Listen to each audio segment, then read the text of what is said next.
मेरी बात आपके नाम।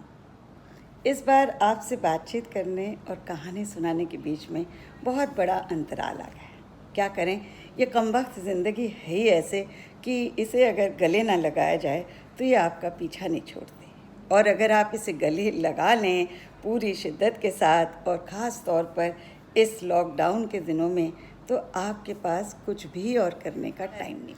आज जब मैंने सोचा कि मैं कौन सी कहानी सुनाऊं, तो कहानी चुनने से पहले मेरे मन में बहुत ये रहता है कि कौन सी कहानी ऐसी है जो पढ़ने में अच्छी लगती है, कौन सी कहानी ऐसी है जिसे सुनाने में मज़ा आता है। तो आज मैंने चुनी है प्रेमचंद जी की कहानी ईदगाह। प्रेमचंद जी की कहानी कफन और बड़े घर की बेटी, ये दोनों कहानियाँ भी मुझे बहुत पसंद है, पर मुझे लगा कि ईदगाह को सुनाने में बहुत मज़ा आएगा, क्योंकि ये है ही बहुत प्यारी कहानी। एक छोटे से बच्चे और उसकी दादी की कहानी है ये।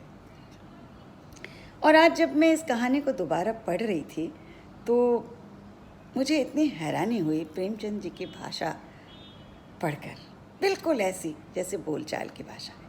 और फिर मैंने ये समझा कि प्रेमचंद जी को ही पढ़ के, उनकी खड़ी बोली में लिखी हुई कहानियों को पढ़कर ही हम लोगों ने इस तरह की हिंदी बोलनी सीखी। प्रेमचंद जी से पहले वो तिलस्मी किताबें, वो चंद्रकांता संतति और उस तरह की सब किताबों में तो, सब कहानियों में तो बहुत उर्दू का मिश्रण होता था, लेकिन खड़ी बोली का प्रयोग प्रेमचंद जी ने बहुत प्यार से किया। वो अग्रणी थे खड़ी बोली में लिखने के लिए, लिखने वाले लेखक थे।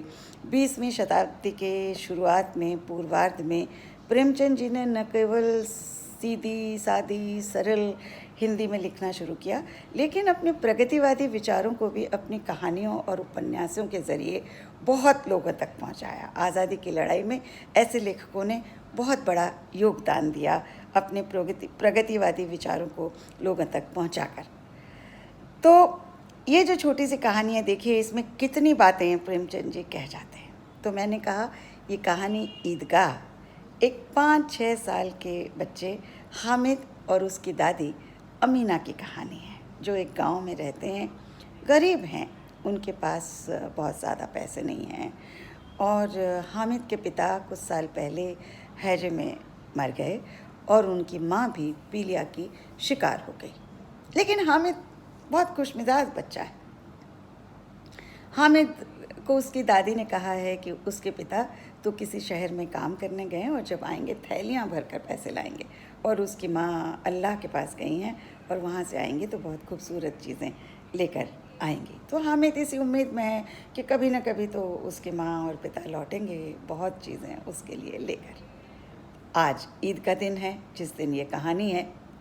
तो सुबह नया सूरज उगा है, लोग खुश हैं, सब ईदगाह जाने की तैयारी में हैं। अब उसकी दादी परेशान कि हामिद के पास जूते भी नहीं हैं, उसकी टोपी भी पुरानी है, टोपी का गोटा भी मैला हो गया है, बच्चा 3 कोस कैसे पैदल जाएगा, उसके पैरों में तो छाले ही पड़ जाएंगे।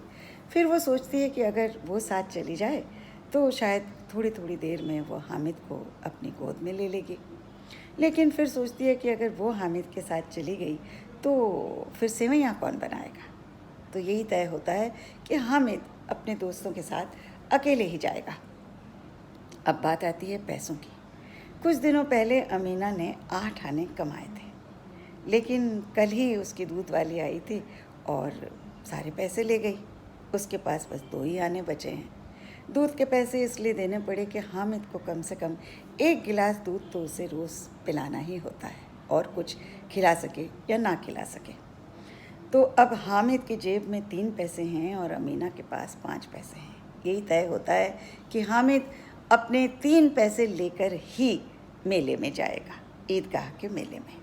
हामिद खुशी खुशी निकल पड़ता है और अपनी दादी को कहता है कि तुम चिंता मत करना, मैं बहुत जल्दी लौट आऊँगा, सबसे पहले आ जाऊँगा।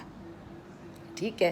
सारे बच्चे और उनके पिता उनके हाथ पकड़कर सब ईदगाह की ओर चलते हैं, और रास्ते में बातें करते हुए, नाचते गाते वो बच्चे चलते हैं। शहर का दामन जब पास आता है तो सबसे पहले अमीरों की बड़ी बड़ी कोठियाँ और उसके दोनों तरफ बने हुए बड़े बड़े पेड़, फूलों के, फलों के पेड़ नज़र आते हैं। बच्चे पत्थर फेंकते हुए, फल तोड़ते हुए, कोई सेब, कोई लीचियाँ, कोई केले खाता हुआ अपना रास्ता नापते जाते हैं। फिर उसके बाद स्कूल आते हैं, कॉलेज आते हैं, एक पुलिस स्टेशन आता है। तो जब पुलिस स्टेशन आता है तो एक बच्चा बोलता है, देखो ये जो है ना, ये पुलिस वाले, ये हमारी रक्षा करते हैं, चोरों से बचाते हैं। तो दूसरा तुरंत कहता है, अरे नहीं नहीं, यही तो खुद चोरी करते हैं, ये रात को किसी और बस्ती में चले जाते हैं, यहाँ चोरों को भेज देते हैं और वहाँ आवाज़ लगाते रहते हैं, जागते रहो। तो फिर दूसरा बच्चा पूछता है, तो क्या कोई पकड़ता नहीं है? तो फिर दूसरा एक और बच्चा कहता है, भाई इन्हें कौन पकड़ेगा, ये तो खुद ही पुलिस वाले हैं, खुद ही चोर हैं, खुद ही एक दूसरे के साथ जो कुछ भी करते हैं वही जाने। अब देखिए प्रेमचंद जी का कमाल, इतनी सादी छोटी सी कहानी में भी वो सामाजिक और राजनीतिक टिप्पणी करने से नहीं चूकते। मैंने आपको शुरू में कहा कि प्रेमचंद जी अग्रणी थे प्रगतिशील विचारधारा के लेखकों में। आगे जाके यशपाल, मुक्तिबोध, इन लोगों ने इस प्रथा को खूब संभाला। तो अब अगला पड़ाव आता है। उस पड़ाव में झूले, हिंडोले, चरखी, 1 पैसे में आप 3-4 चक्कर लगा लीजिए। बहुत मतलब रिझाने वाली चीज़। इसके सभी साथी महमूद, मोहसिन, नीरू, सिम्मी सब उस झूले पर बैठते हैं। इसके भी मन में आता है कि 3 पैसे में 1 पैसा खर्च कर दो, लेकिन वो अपने पैसों को बहुत कस के अपनी मुट्ठी में रखे रहता है, संभाले रहता है। कहता नहीं, ये तो झूले का मज़ा 10 मिनट में ख़त्म हो जाएगा, मैं इस पे अपने पैसे खर्च नहीं करूँगा। खैर, सारे बच्चे झूलों से उतरते हैं, खुश होके आगे चलते हैं। उसके बाद मिठाइयों की दुकानें, भरपूर मिठाइयाँ, हर दुकान में, हर रेड़ी पर ढेर ढेर मिठाइयाँ थी। तो बच्चे सोचते हैं, खास करके हामिद सोचता है, इतनी मिठाइयाँ कौन खाता होगा। तो एक बच्चा कहता है, अरे तुम्हें पता नहीं, रात को जिन्नात आते हैं और सब मिठाई बटोर के ले जाते हैं। बल्कि हमने तो ये भी सुना है कि ये जिन्नात बिल्कुल असली आदमियों की तरह असली पैसे दे जाते हैं और सब मिठाई उठा लेते हैं। खैर, ये सब बातें करते करते सारे बच्चे अपने पैसे निकाल कर कोई गुलाब जामुन, कोई रेवड़ी, सब खाने लगते हैं। और दूर खड़ा हामिद सोचता रहता है कि वो पैसे निकाले या नहीं। आखिर वो अपने को रोक लेता है, मिठाई नहीं खाता। मोहसिन उसे कहता है, तू रेवड़ी खाएगा, और एक रेवड़ी निकाल कर उसे देने की कोशिश करता है। तो ये हाथ बढ़ाता है। जैसे ही ये हाथ बढ़ाता है, मोहसिन उस रेवड़ी को अपने मुंह में डाल लेता है।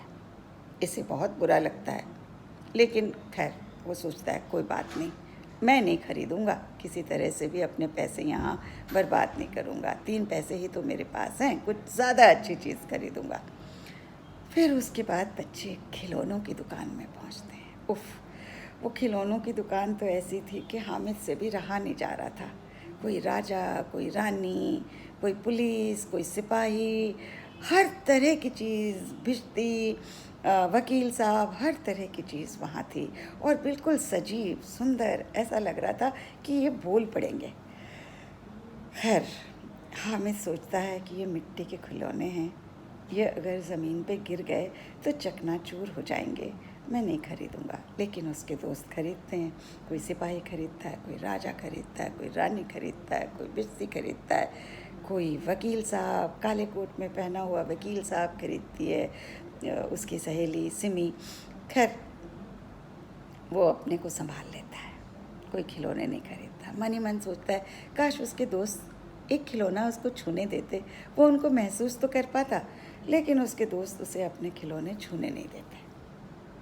वहाँ से आगे बढ़ते हैं और आगे एक लोहे के सामान की दुकान आती है। उस दुकान में उसके दोस्तों के लिए कुछ भी रुचिकर नहीं था। सब आगे बढ़ते हैं और आप जानते हैं हामिद को वहाँ क्या नज़र आता है? हामिद को वहाँ एक चिमटा नज़र आता है। प्रेमचंद जी का फिर से कमाल देखिए, मानवीय भावनाओं को दर्शाने का। उसे एकदम से याद आती है उसकी दादी। उसे याद आती है कि हर रोज़ उसकी दादी की उंगलियां जल जाती हैं जब वो रोटी पलटती है, और उसे लगता है अगर वो अपनी दादी के लिए एक चिमटा खरीद ले तो उसकी दादी उसे खुशी से गले लगा लेगी, खुश हो जाएगी, उसे आशीर्वाद देगी, क्योंकि उसके हाथ नहीं चलेंगे फिर। और वो मोल तोल करके चिमटे वाले से चिमटा, जो कि 6 पैसे का था, 3 पैसे में खरीद लेता है। अपने चिमटे को कंधे पे बंदूक की तरह रख के वो शान से चलता हुआ अपने दोस्तों की टोली में शामिल हो जाता है। उसके दोस्त जब चिमटा लिए उसे देखते हैं तो उसका मजाक बनाना शुरू कर देते हैं। उसे कहते हैं, ये तू क्या खरीद लाया, इतने अच्छे खिलौने छोड़कर तू ये चिमटा क्या खरीद लाया। वो कहते हैं, क्यों भाई, ये चिमटा है, कंधे पे रखो तो बंदूक जैसे, हाथ में पकड़ लो तो फ़कीरों के चिमटे जैसे, मैं चाहूँ तो इसे मंजीरे की तरह बजा सकता हूँ, और अगर मेरे मन में मैंने ठान लिया तो एक चिमटा जमा कर तुम्हारे सारे खिलौनों को चकनाचूर कर सकता हूँ। उसके दोस्त हैरान कि आखिर इस चिमटे में ऐसी खासियत क्या है। तो वो एक एक करके अपने उनके जो खिलौने थे, पुलिस वाला, भिश्ती, राजा, रानी, सबकी दुहाई देते हैं कि ये तो मेरे पास राजा है, ये तो मेरे पास पुलिस है।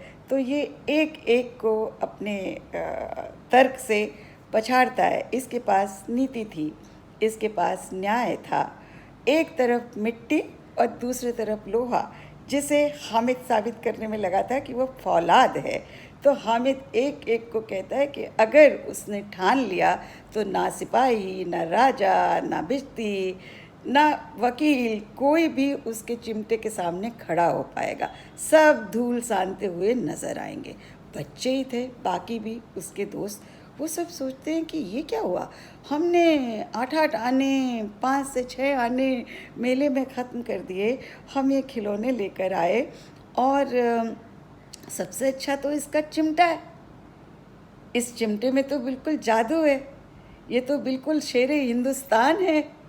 तो अब आप सोचिए कि वो तो अपने चिमटे को शेरे हिंदुस्तान साबित कर देता है और हर कोई चाहता है कि वो चिमटा एक बार छू के देखे। तो वो भी पूरी उनके साथ एक डील कर लेता है, जैसे कि ठीक है, तुम मेरा चिमटा एक एक करके पकड़ो और मुझे अपने खिलौने एक एक बार छूने दो। तो सब बारी बारी से उसके चिमटे को पकड़ते हैं और वो सबके खिलौनों को अपने हाथ में ले लेके बहुत प्यार से सराहता है और उसके बाद उनके आंसू पोंछते हुए कहता है, देखो मैं तो तुम लोगों को छेड़ रहा था, असल में तुम्हारे खिलौने तो बहुत सुंदर हैं, बहुत सुंदर हैं और बिल्कुल सजीव हैं, बोलने को तैयार हैं, लेकिन मेरा चिमटा भी बहुत अच्छा है, क्योंकि मेरे चिमटे को देख करके मेरी दादी मुझे आशीर्वाद देगी। अब तुम्हें सोचना है कि तुम्हारे खिलौनों को देखकर तुम्हारी माएँ तुम्हें आशीर्वाद देंगी या नहीं। अब सारे बच्चों का मन तो बहुत उदास है, वो समझ जाते हैं कि उनके खिलौनों को देख के किसी की भी माँ उन्हें आशीर्वाद तो नहीं देने लगी है। सारी माएँ यही कहेंगी कि तुम पैसे खर्च करके आ गए हो। उन्हें ये भी डर लग रहा है कि उनके ये खिलौने अगर बारिश में भीग गए तो उनका रंग निकल जाएगा, ज़मीन पे गिर गए तो उनके हाथ पांव टूट जाएंगे। लेकिन बड़े गर्व के साथ हमारा हामिद अपने चिमटे को लेकर अपने घर पहुंचता है और जैसे ही वो अपने घर पहुंचता है, उसकी दादी बाहर आती है और उसे दौड़ के गले लगा लेती है, क्योंकि वो उसका इंतज़ार कर रही थी। और वो देखती है कि उसके हाथ में चिमटा है, तो वो पूछती है, अरे ये कहाँ से पड़ा हुआ तुम्हें मिल गया? तो वो कहता है, पड़ा हुआ नहीं मिला, मैं इसे दादी तुम्हारे लिए ख़रीद के लाया हूँ, और ताकि तुम्हारे हाथ ना जलें और तुम रोटी बना सको रोज़ बहुत आराम से। उसकी दादी हैरान, कहती, छोटा सा बच्चा, 5-6 साल का बच्चा, ना कुछ खाया, भूखा प्यासा 3 कोस चल के गया, चल के आया, अपने ऊपर 1 पैसा नहीं खर्च किया, मेरे लिए चिमटा लेके आया। और सोचिए, फिर तो हामिद बन जाता है बुज़ुर्ग हामिद और दादी अमीना बन जाती है छोटी बच्ची। अमीना फूट फूट कर रोने लगती है, हामिद गले लगकर उसे तसल्ली देता है और चिमटा एक बेशकीमती उपहार बन जाता है ईद का।